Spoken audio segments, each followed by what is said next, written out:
Hey YouTube, I got some sad Destiny news for you guys today, and it kind of bummed me out myself, so without further ado, let's get to the news and let's discuss it, and I'm gonna, inform you guys as much as I can and let you guys form your own opinion on this thing.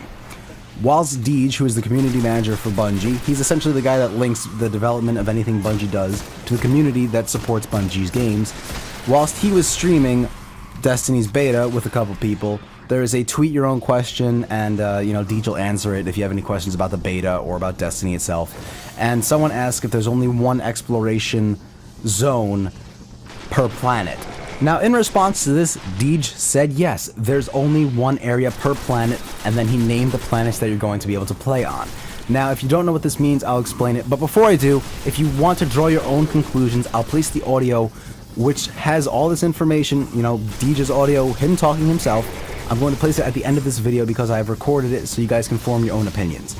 So, with that being said, let me explain this. In the beta, and even if you haven't played the beta, you're going to be playing in a place called Old Russia. This is where you're going to start off. Old Russia is a fairly large place, takes about an hour or two to explore the whole thing. In the beta, there are some doors that are still closed to us, but there's not many, and the areas behind them aren't very large because some you could glitch into, and I did, and I explored them, and they're not very big. With that being said, Old Russia is the only place you'll ever be able to play on the Earth at the start of Destiny. Now, it doesn't mean that there's going to be more as the story progresses. That means in this version of Destiny, without any DLC, without any expansion packs, without any add-ons, Old Russia is the only place on Earth you will be able to play.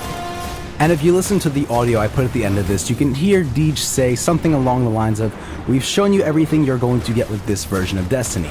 I'm glad he said that, because I'm happy with the planet list. I just wish there were going to be more than one zone per planet.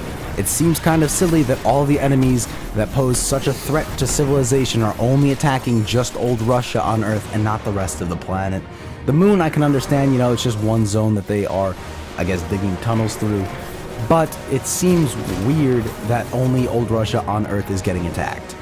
Previously, I've been basing Destiny's size off of quotes from things that they've said whilst demoing the game and, from employees whilst giving behind-the-scenes videos. One employee, I can't remember the name, but I do remember the quote, said that each level would be comparable to the size of Halo Reach. And for the Old Russia on Earth, I think that's kind of possible, but for the moon, that's just not true. The moon is a lot smaller than Old Russia is, and I don't see how that could be the size of the entire game of Halo Reach. Maybe they meant quality-wise, I don't know if they meant size-wise. I was assuming it was size-wise, and that's kind of how it was inferred to be. And if you even go and listen to other videos where they're demoing the game, and you can go to the mountain range in the horizon if you wanted to, but we're not going to because we don't have time to.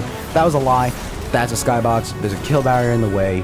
It's just all the stuff that they said seems to be hinting towards that they plan on making Destiny bigger in the future, but it's not that big right now. Now, to me personally, I thought Destiny was going to be a lot bigger, but that's because I was overhyping the game. I'm glad this news came out because now we actually have realistic expectations for how large Destiny is going to be. Do I wish there was more locations per planet? Yeah. Are there going to be in the future? Probably. But not at launch, and I'm fine with that for now. I just want there to be more in the future, and hopefully Destiny will, oblige with that. They're probably going to release more that you have to pay for in the future. I have the Ghost Edition pre-ordered, so I'm going to get the first 2 expansions included, and I don't know if those include other areas, but I hope they do. And honestly, in the end, all it comes down to is that Bungie is a company making a game they're trying to sell you. Do they intentionally feed you misinformation? Probably not. But are they going to try and make their game sound like the best game ever? Yes. Do I think Destiny is going to be one of the best games ever? Personally, I do. But it comes down to the fact that Bungie is a game developer. They're going to sell you the game. If they really wanted to be your friend, they wouldn't make you pay $60 for the game. They need to make money on this, and it's a business deal. They're going to make a good game because Bungie is always proud of what they make, and I'm glad they are.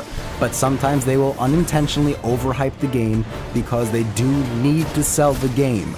This game has the largest budget of almost anything in history, and it needs to sell well, and that's what it comes down to. So I just wanted to say thank you guys for watching. I hope you enjoyed the video. I hope I didn't put my opinion in this too much, and I really want you to form your own opinion. So I'm going to put the audio right after this voice snippet so that you can listen to it for yourself. So, thank you guys for listening. I hope you enjoyed, and don't forget to click subscribe if you like the video and you want more, because it's free, it's fun, and I'll see you guys in the next one. The city fills up with water halfway through the match because that thing gets wrecked. Is there only one explorer planet? Yeah, we're calling them destinations. So you go to Mars, you go to the Moon, you go to Venus, you got Earth. Do we go outside the solar system and see? Not so far. We've revealed everything that you'll explore in the first version of the game. Oh, gotcha. Okay. Yeah. So you'll be on Earth. Your story takes you from the wastes of the Cosmodrome, because that's where we need to go in order to acquire the things. The Cosmodrome was essentially our Cape Canaveral of the Golden Age. It was where we launched off, as a global civilization, as a global society. It's where we rushed out into the solar system to colonize and to use what the Traveler gave us.